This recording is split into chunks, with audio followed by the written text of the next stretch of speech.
we as humans go through. I would just say, like, if you're going to paint the picture of mental health in the Bible, you start in Genesis chapter 1 and 2.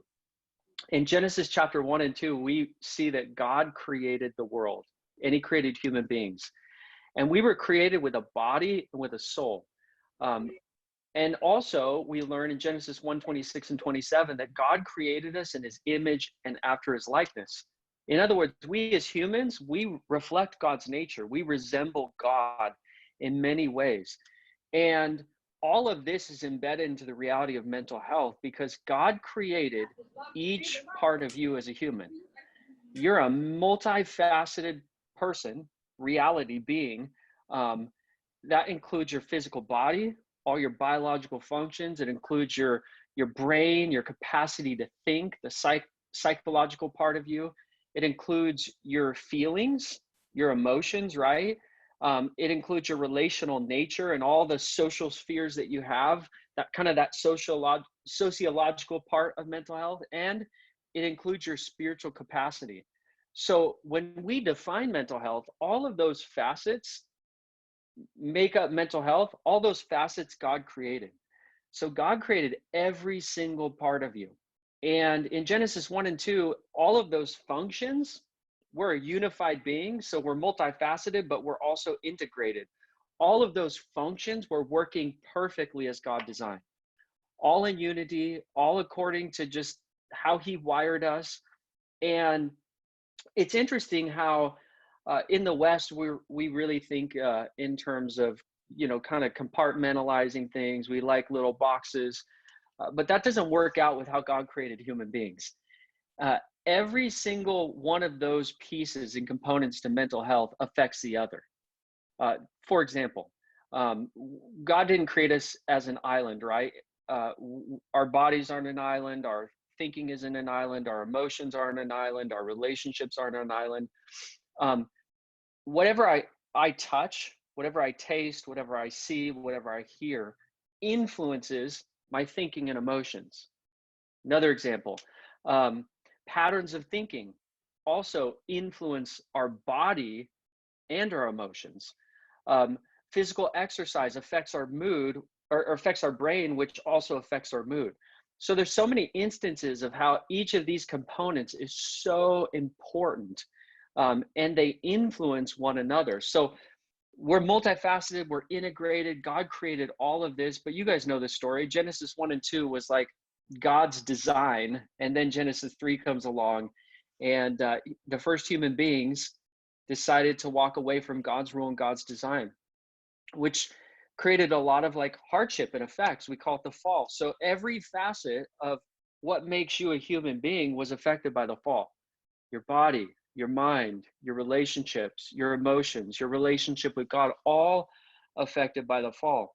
And I think when we talk about the narrative of mental health, we have to say first, we live in a broken space, right? And we all feel that in different ways. So my wife, she's been in 2 car accidents. We live in this broken space. She feels every day the effects of that on her body, which affect her emotions, and on her brain, which affects her thinking. With her neurological condition, we live in a broken reality. And that's why I love to say this. You can love Jesus and suffer. You can love Jesus and walk with Jesus and serve Jesus and struggle with a mental health condition. People, often will say, okay, like, give me an example, right? So we live in this broken space, like, but with all the stigmas around mental health, even inside the church today, I think we often forget that the people in the Bible, including Jesus, dealt with mental and emotional struggles. So Paul, right? Apostle Paul wrote, primarily half the New Testament. In 2 Corinthians 11, verse 28, Paul said, amongst other things, talking about his narrative and autobiography of suffering, pardon me, he said, amongst other things, my daily anxiety for all the churches. The same guy who wrote Philippians 4, 6, and 7 wrote in 2 passages, one in Philippians 2 and one in 2 Corinthians 11, 28, that he had daily anxiety. This is just human. It's a neutral reality. We have concerns. We feel that in our bodies. And so that's what he was sharing in his own narrative. Jesus, in Isaiah 53:3, is described as not a happy-go-lucky, everything's always great, but a man of sorrows and acquainted with grief. Because I did 6 years of biblical languages, I started to dig into what that meant in the original language of the Old Testament, which is Hebrew. And those terms, Jesus was acquainted with grief, a man of sorrows. Those terms uh, speak of mental and emotional pain and anguish, which is interesting, right? So Jesus experienced in this broken space, just like you and I, mental and emotional pain and anguish. And then just another thing to throw out. We love the Psalms. They were the songbook of Israel. They were the prayers of God's people. 1/3 of the Psalms are Psalms of lament. Psalms of lament are honest, emotional dialogue with God about the struggles of pain and hardship and mental health and loss and suffering on earth. 1/3 of the songs of God's people were songs of lament, which means life on earth is not always easy. And we're all different. We all face various, forms of suffering and pain. And that in itself is a layered reality to discover the roots behind. But the point is that you can love Jesus and deal with this stuff. You can love Jesus and have these real struggles and challenges because it's part of walking as a human on this earth that is a broken reality. That's so good. For some reason, I feel like a lot of times when I read those passages, I don't connect the two, that has to do with mental health. And yet, obviously, it so blatantly does. It just doesn't use that word mental health, right? Mm-hmm. Maybe connect. I think that's a great point. I think part of it is by defining mental health and starting to break it down in its subcategories, we demystify it, right? And mental health in itself is a positive connotation. It's a term not as a pejorative or a negative, but it's used as a positive connotation to these are things that we can invest in and develop. That's good. Well, with that, we've kind of looked at mental health in more of a broad sense, which I think is good as we get into some more detail.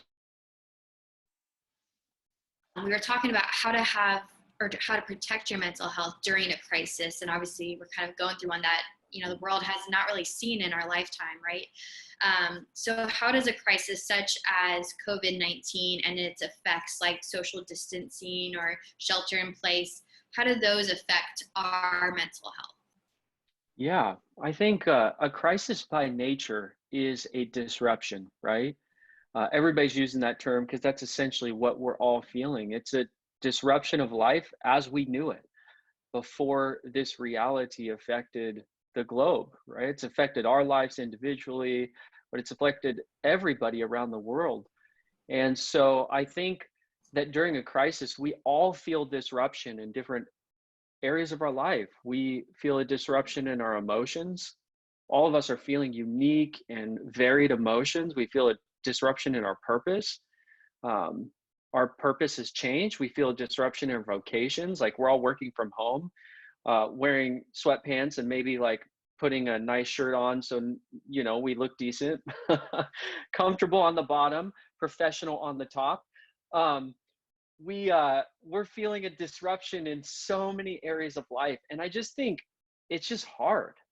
A crisis is a stressful event that changes our life, and our bodies, I think this is really important, our bodies physiologically, because a crisis is stressful, we are wired to respond to a crisis through our fight, flight, freeze response. This is like wired into our brains, wired into our chemistry.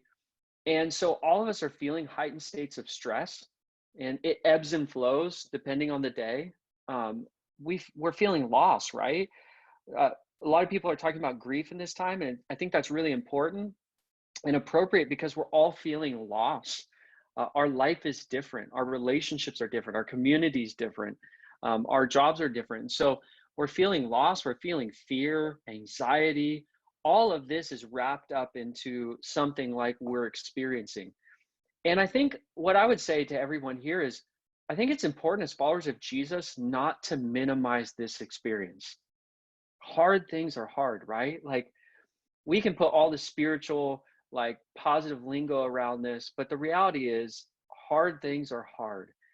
And I heard a podcast recently, and um, they were talking about the Christians and how we're responding to this. And somebody said, you never lose hope, but you confront the brutal facts.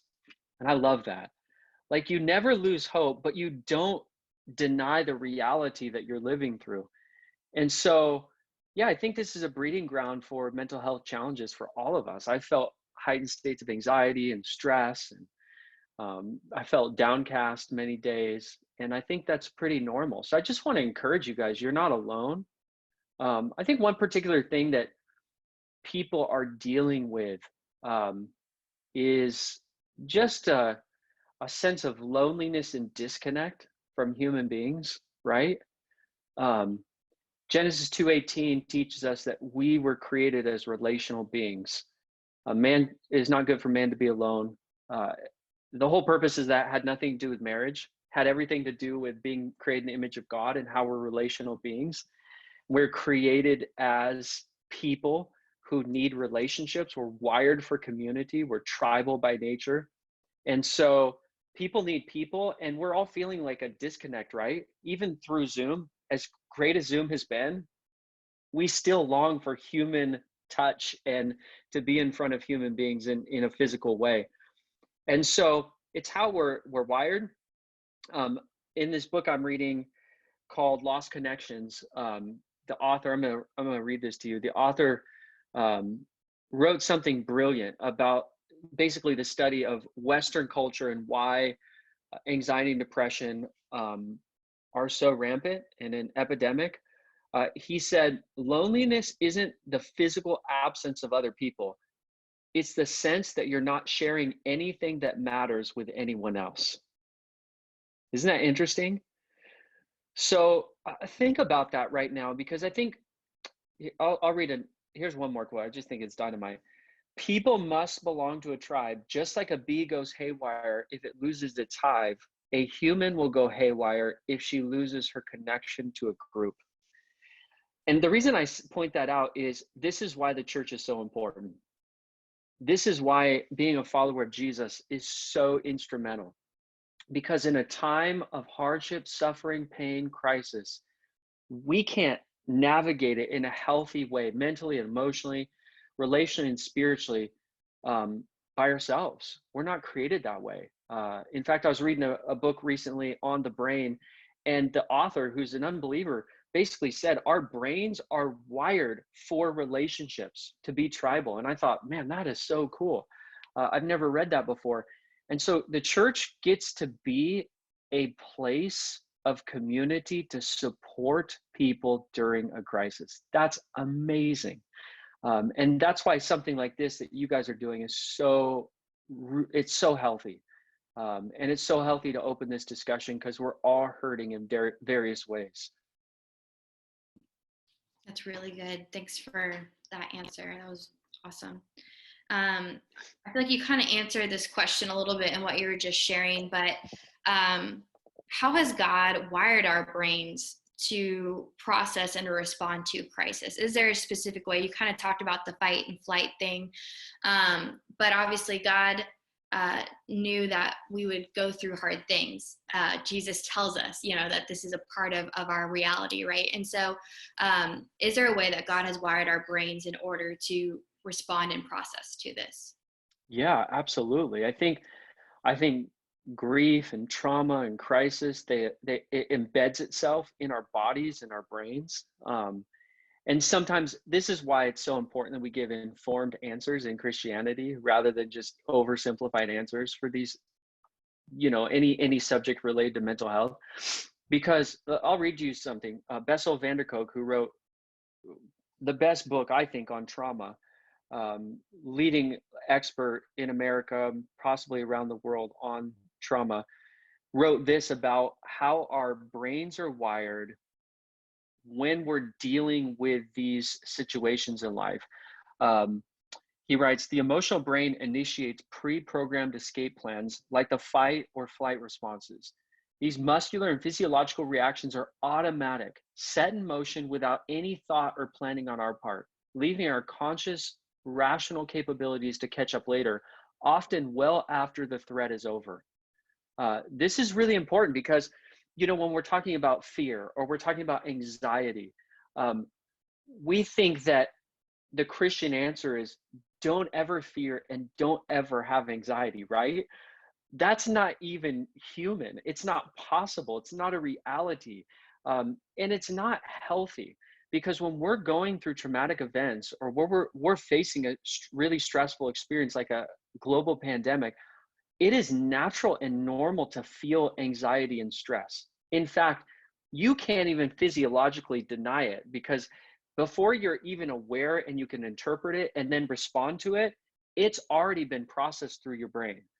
Um, and so the key is not feeling these fear or anxiety. The key is how we respond to it, how we interpret it, how we view it, how we navigate it. And so my encouragement to anybody as I, travel and I do various podcasts and interviews around this in COVID-19 reality is don't deny these feelings. That's unhealthy. Don't suppress these feelings. That's unhealthy. Um, Instead, Psalm 23:4 says that when we walk through the valley of the shadow of death, we should fear no evil because God is with us, right? God in that psalm, that picture, that metaphor, isn't saying that the valley is of the shadow of death is easy. No, it's really hard. So the key is though to know that God is walking with us through the journey. And there are healthy ways to walk through the journey. There's healthy ways to process it. And there's healthy ways to seek healing when we're dealing with grief or trauma or crisis. And that's my encouragement to you guys is to know that God is walking with you through it. Don't suppress it. Don't deny it. You don't have to have all these, over spiritual, fix all answers for really difficult human realities. Just know God's with you and walk through it. Keep going. That's really good. I love that. So we've been talking a lot about like, as in personalizing for me, like how to work on my mental health, right, through all of this going on.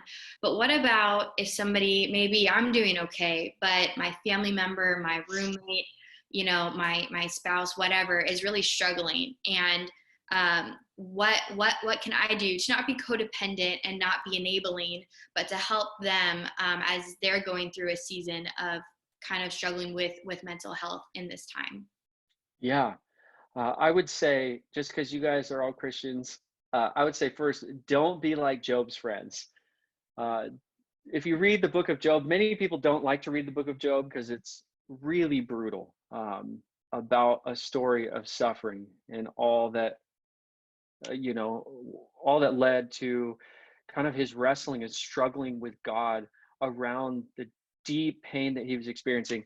Job's friends, for 2 verses, they did exactly what you should do: stay silent, be present. Every single person needs an incarnational presence when they're suffering or dealing with hard things like mental health conditions. And for the rest of the book, for like 30 more chapters, they started talking. They started theologizing, philosophizing, trying to blame him, trying to uncover some problem in his life, trying to fix him. And at the end of the book, God rebuked them because they knew about God, but they didn't know how to reflect the nature of God. They didn't understand the heart of God, and they didn't know how to reflect the reality of what it means to be a God-fearing follower of Jesus in relationship to somebody who's suffering. I always encourage people. I got 6 things for you, but I just want to say this. Bible verses aren't a quick fix pill to swallow to, fix a person's pain or suffering. I always think that Bible verses are an opportunity to understand how to relate to people in pain and suffering, to be an incarnational presence, to reflect how Jesus interacts with us during pain and suffering. So a lot of the times we think when somebody's going through really hard times, We just need to like quote Bible verses. Maybe you need to be the Bible verse to that person.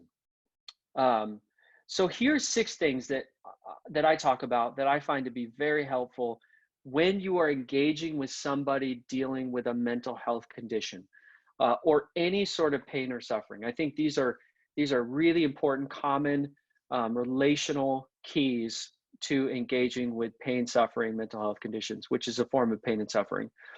First is know that all people or that all pain has a context, right? We like to fix instead of learn and understand context. We like to give answers in the West. It's part of sociological studies. Western thinking is let's fix, let's give answers to pain and suffering, but that's never the right thing to do.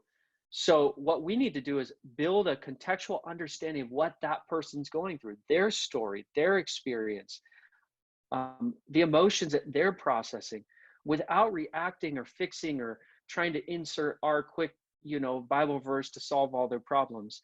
Second is, which I basically just said, don't try to fix their pain. Don't try to fix a person's pain. Just be present with them.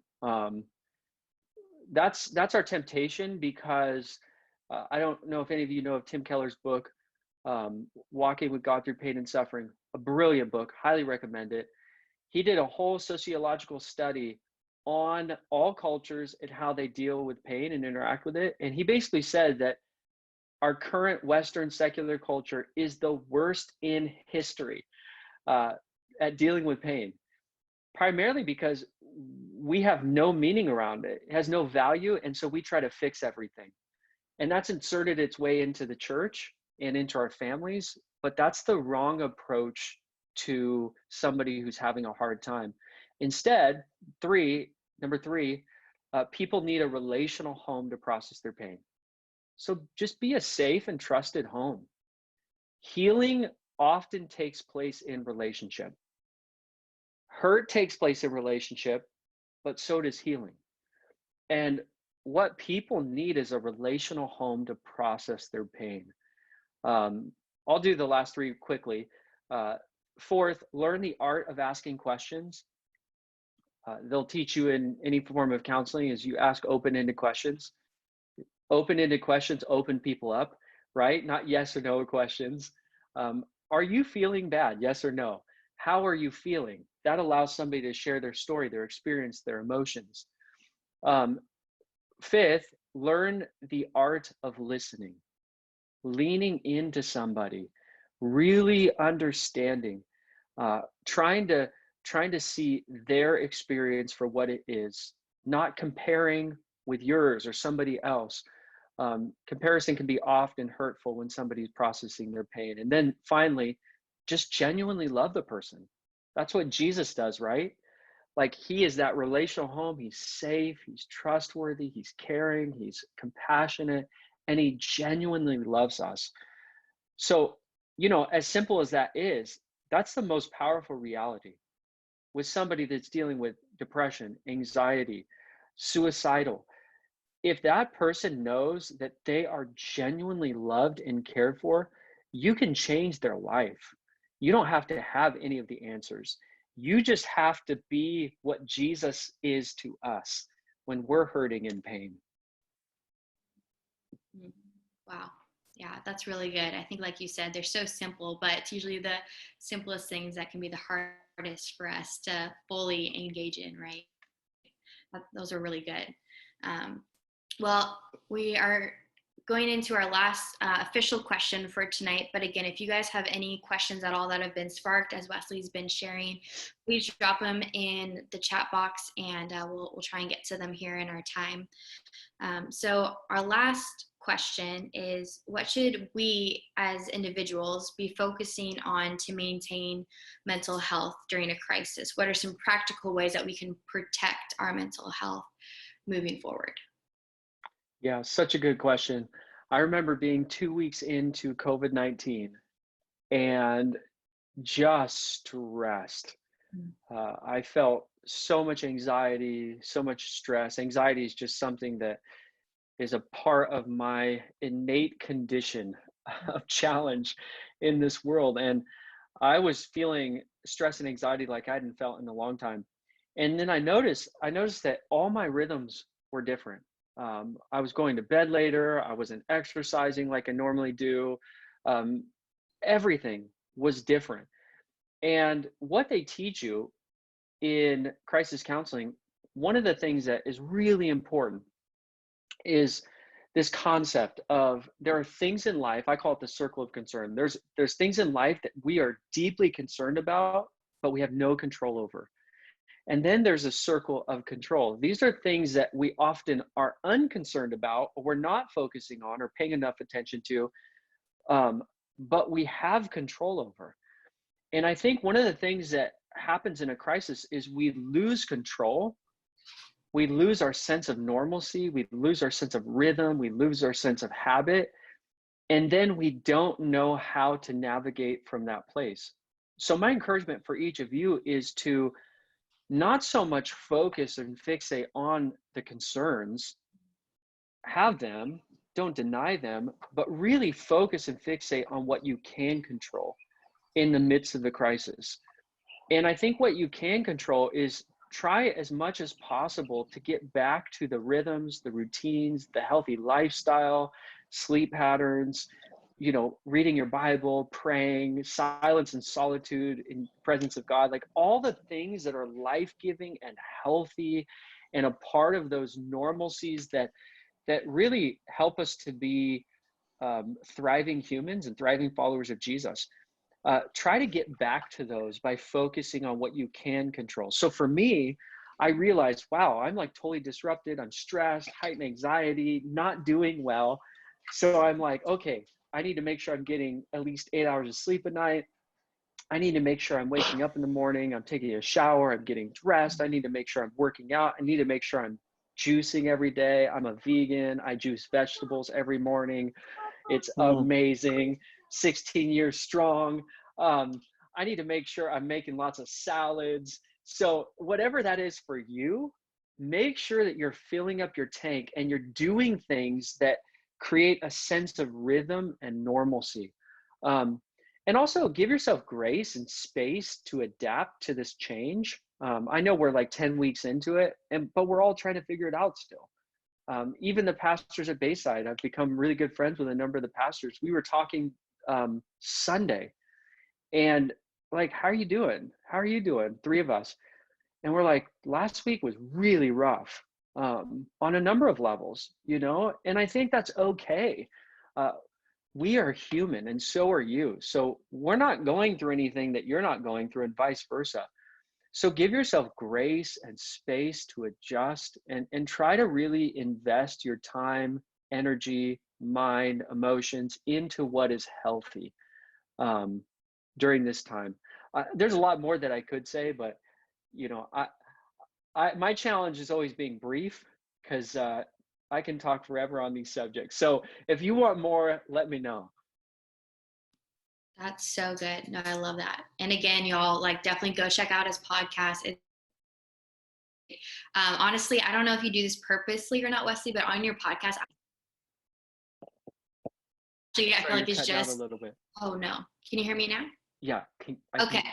Yeah, I was just saying on your podcast, I just love when I was listening to it, I don't know if you do this intentionally or not, but you have a really great cadence on how you speak during your podcast. And I feel like just hearing it is very like, oh, yes, this is refreshing. This is nice. Like it kind of almost calms me down as I'm listening to it, which I really appreciate that about it. Thank you. I've worked really hard at trying to be a non-anxious presence in all communication and leadership. That's amazing. I love that. Well, we do have one question so far coming in for you. This person is asking, is talking to a professional therapist discouraged or encouraged? Highly, highly encouraged. And here's how I always frame it. God gifts people in different ways, right? So you have medical doctors, you have an engineer, you have a therapist.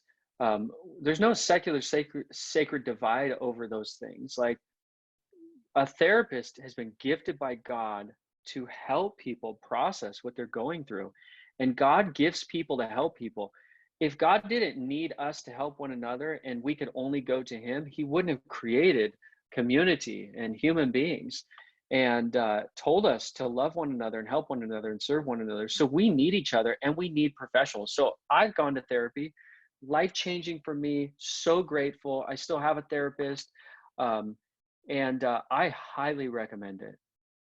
That's awesome. With that, I'm going to go deeper into her question. She didn't ask this, but would you suggest or recommend going to a Christian therapist versus a non-Christian therapist? Is that a big difference, or does that really not make a difference when you're seeing a therapist? Yeah, I think it depends on what your need is. If you're dealing with uh, deep trauma and how that is wired into your brain and your body, and like the science and physiology behind that, I don't think it could be helpful to see a Christian. But if there's an expert who really understands all of that, can explain it, can help you process through different therapies, whether that's bodily movements or touch therapy or talking therapy, all of the above. I think it just depends. I'm not afraid to go to a non-Christian counselor. It just depends on what you're dealing with. Bayside has a whole counseling department. If you don't know about it, we put together a mental health page in the last month, and there's details on how to get connected to the department. So I think having that as a support system in our church is really, really amazing and vital and healthy, and I'm super thankful. Yeah, no, that's really good. We actually just put that in the chat as well. For any of you guys interested in that, there's a link to the Bayside Care page. That ranges from anything from counseling to grief share to career support, celebrate recovery, any and every type of care, which I love that. Yeah, our churches sees that as important. Another question somebody had was asking for the name of the book that you had referenced earlier, the Bessel book. Yeah, the body keeps the score. It's a book on trauma. It's incredible. Awesome. Okay, another question for you. This is coming from somebody who's a teacher. How do you encourage elementary students from domestic violence backgrounds during COVID? Yeah, that is challenging. My encouragement, there's an amazing person that just became a part of the Bayside family, and this is one of her expertise. She's become a really good friend, Brandon Short's wife, Casey Short. If you could send that question to her, because I would lean on her answer more than mine. This is a real expertise of hers as a PhD in clinical psychology with also an MA in clinical psychology and another degree in theology. She's just brilliant, but she's really specialized in adolescents, kids, and trauma. So if we can somehow get that question to her and have her respond, that would be amazing. Yeah, I was just telling them I'll send them her info. Yeah, that'd be great. No, that's great. I honestly love that you're so honest to say this person can answer it better than me. So yes. That's great. Okay, another question for you. What are your views on prescription medication for things such as anxiety or depression? Yeah, I think again, like we don't want to be legalistic. If somebody has diabetes and the doctor recommends they take medicine, in fact, it's needed. And I think that we're not struggling with that, right? We're just like, oh, cool, awesome. But when it comes to mental health, sometimes we have this weird stigma around medication. What I would encourage a person to do is not just to lean on medication, but also to get the help they need at the same time.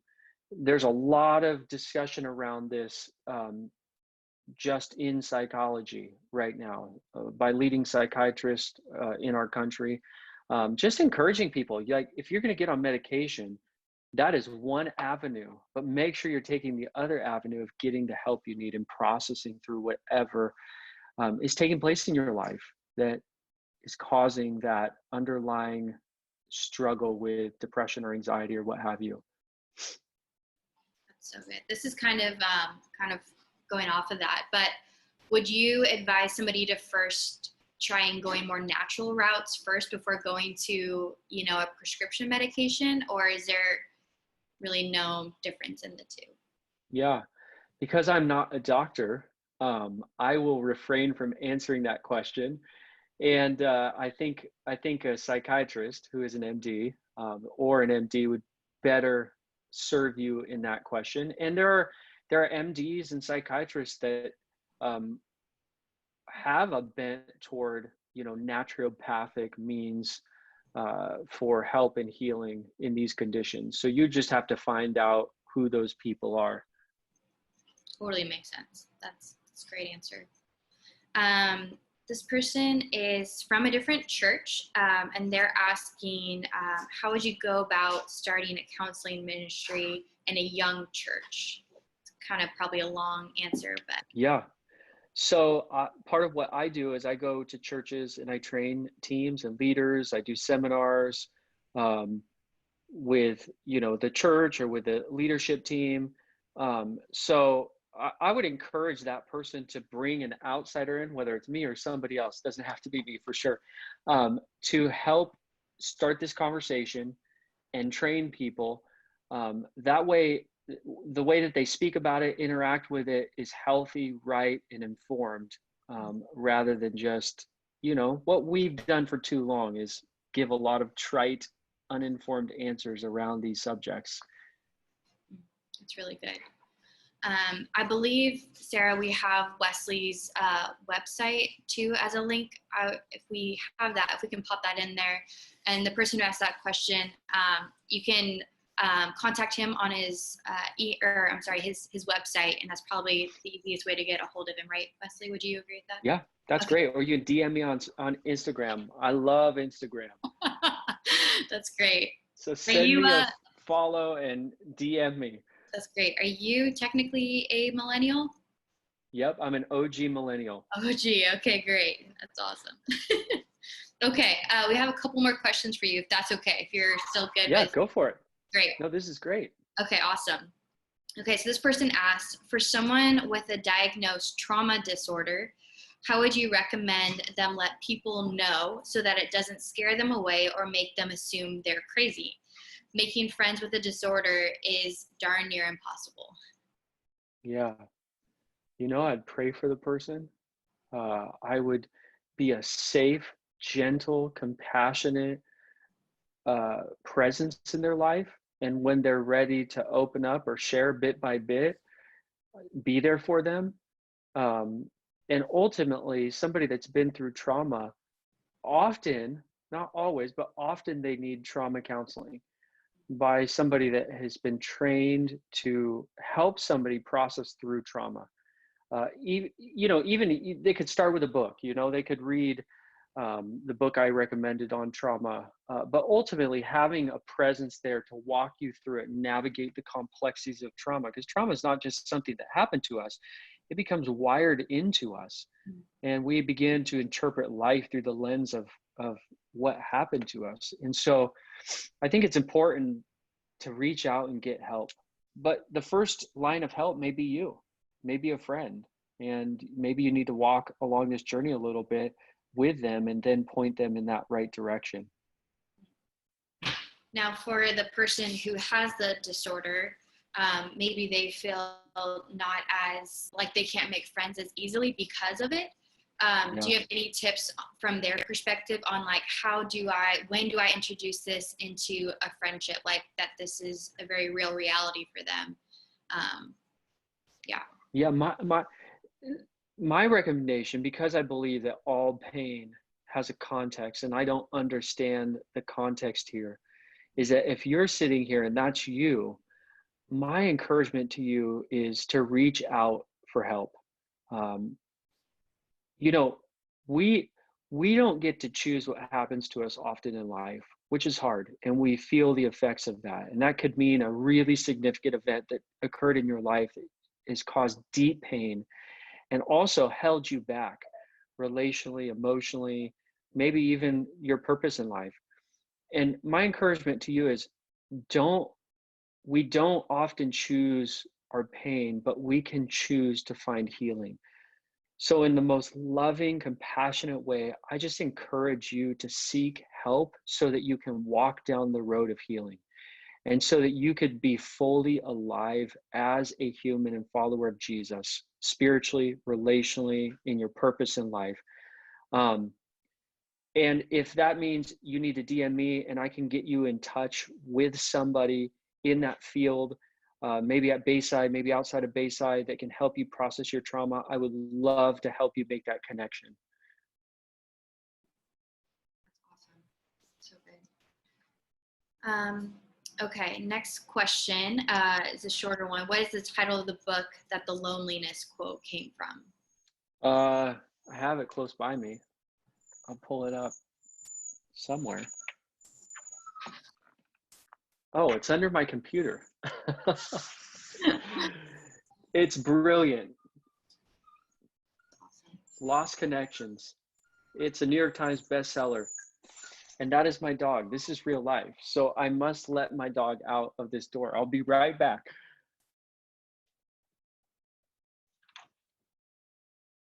You guys have been doing a great job answering questions. I hope this has been really helpful for y'all. This is so good. Okay, next question for you, Pastor Wesley, is how do you come alongside and support someone who is finally recognizing and facing their mental health when they are so adamant that no one understands what they're experiencing and they are opposed when you try to send them helpful resources? I get loving them and being consistent, but what if they really need help? What if they really need help going the right direction for healing and they're not pursuing it on their own? Yeah, that's challenging and complex. I would say, first of all, for anybody that is in pain and struggling, bombarding somebody with a lot of resources ends up being counterproductive. It can exasperate their stress, their anxiety. Um, I don't think there's any easy answer, but if you're in their life, stay there, listen, love, ask questions compassionately when they open up a little bit, but don't force your way in. There's a saying that a lot of pastors always use is, you can't help somebody that doesn't want help. So you can't force somebody to change or to heal, but you can be present with them. And when that door opens, even just a crack, if you're there, that can be the start to the path of healing for them, for them to find the help that they need.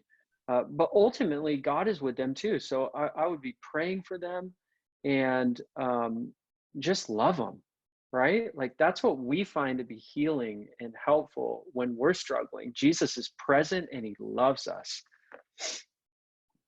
That's so good. Kind of off of that, I'm thinking about all of the people on this call who are small group leaders or some type of role like that. And if there's somebody in their, it's a safe place to share some mental health struggles that they have, but it can kind of be a situation sometimes, or I don't know if I'm phrasing this correctly, but do you just have advice for small group leaders if that does come up, or if somebody does share that, how should they respond as the leaders of the group?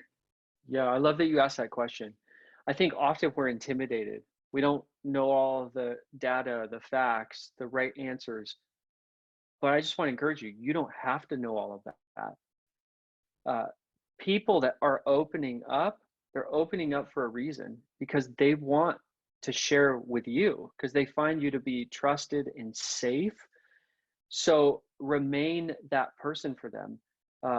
Again, like I said, everybody needs a relational home to process pain.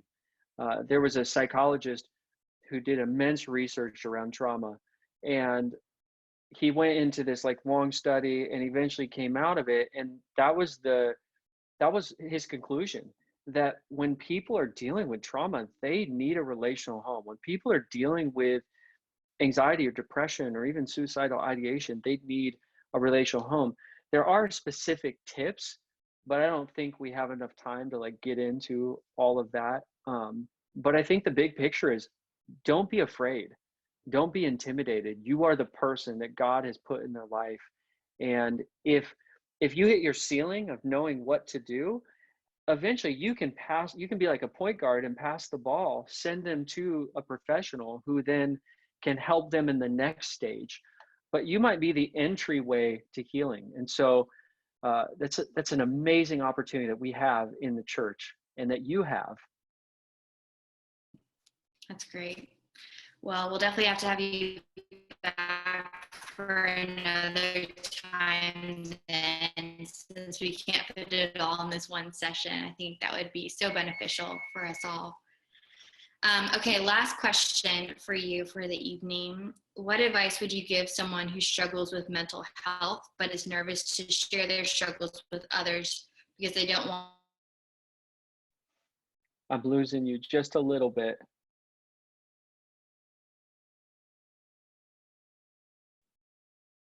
Did anybody hear that question? I can interpret. Burden to those they share it with.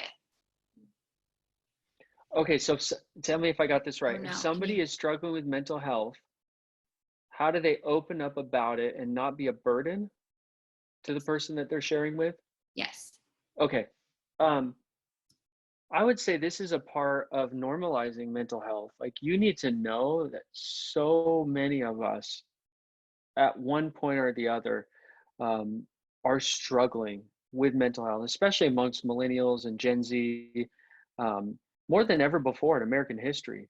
And the reason I talk about my mental health struggles, like I was a pastor leading one of the fastest growing churches in the Northwest, um, loved Jesus, but I was dealing with severe anxiety, panic attacks, just stressed, long-term acute stress, had no idea how to deal with it. So it was surfacing in anxiety, panic attacks.